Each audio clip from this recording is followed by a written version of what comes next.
বন্ধুরা, লক্ষ্মীকুটির রান্নাঘরের পক্ষ থেকে আরেকটা রান্নার রেসিপি নিয়ে এসেছি। সেটা হলো গর্ভমোচার ভাড়ালির ছেচকি।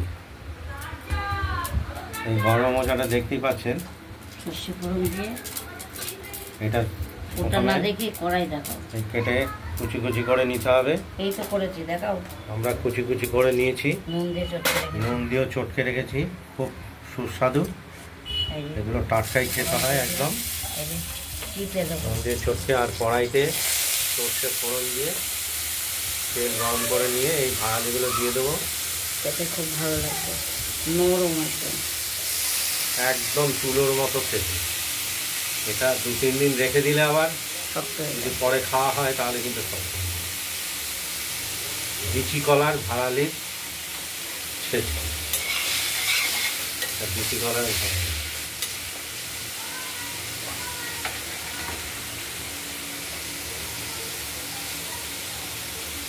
হলুদ নুন দিয়ে তো চটকে রেখেছি, ওটা নুন দেবো না, বেশি হয়ে যায়। ওটা নেড়ে দিয়ে ভেজে দেবো। এতে ধনে পাতা দেবো, নামানোর আগে ধনে পাতা দেবো। এই ছেচকিতে আমরা আজকে এই ধনে পাতাটা ব্যবহার করব। এটা আলাদা একটা ধনে পাতা ব্যবহার করলে আলাদা একটা ফ্লেভার আসবে। দেখতে থাকুন, ভাড়ালিগুলো নাড়াচাড়া দিচ্ছি, আবার ঢেকে দেবো। এগুলোকে একটু ভালো করে সেদ্ধ না করলে নরম হবে না। ঢেকে ঢেকে সেদ্ধ করবো, আর একটু মিষ্টি দিয়ে দেবো। সামান্য একটু চিনি ব্যবহার করব, তবে যে জিনিসটা স্বাদ আসবে।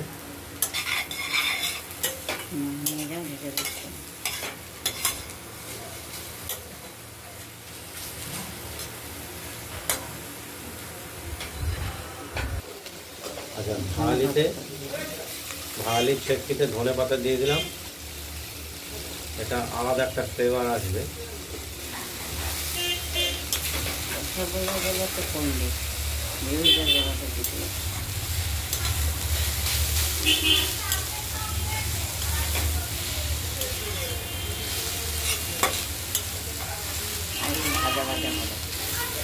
একদম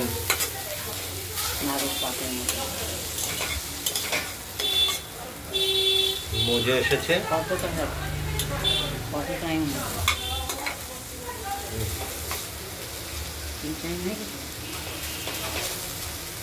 হয়ে গেছে? ঠিক আছে না? কচকচ হচ্ছে না?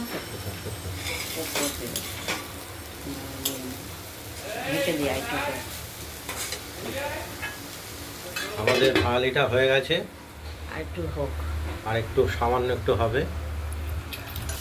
ভাড়ালির ছেচকি হয়ে গেছে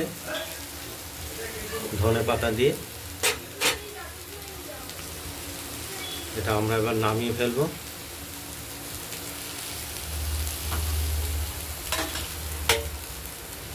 বন্ধুরা, আপনারা বাড়িতে ভাড়ালির ছেচকি ট্রাই করবেন, আর কেমন হয়েছে আমাদের কমেন্টস করবেন।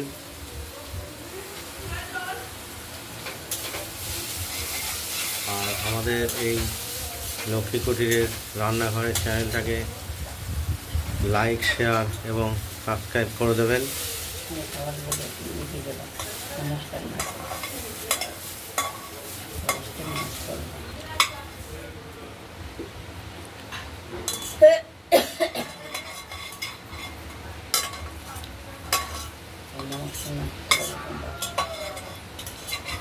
আমরা এটা পুরোটাই নামিয়ে ফেলেছি, দেখতেই পাচ্ছেন। আজ এইটাই পর্যন্তই। এরপরে আরেকটা ভিডিও নিয়ে আসছি, সেটা আপনার মাছের ঝোল, রুই মাছের ঝোল আলু দিয়ে।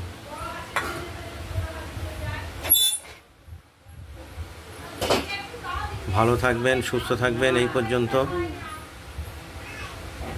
এই ভিডিওটা এখানেই শেষ করলাম, পরের ভিডিওটা আবার আসছে। দ্বিতীয়টা হলো, তৃতীয়টা করবো তারপর। হ্যাঁ।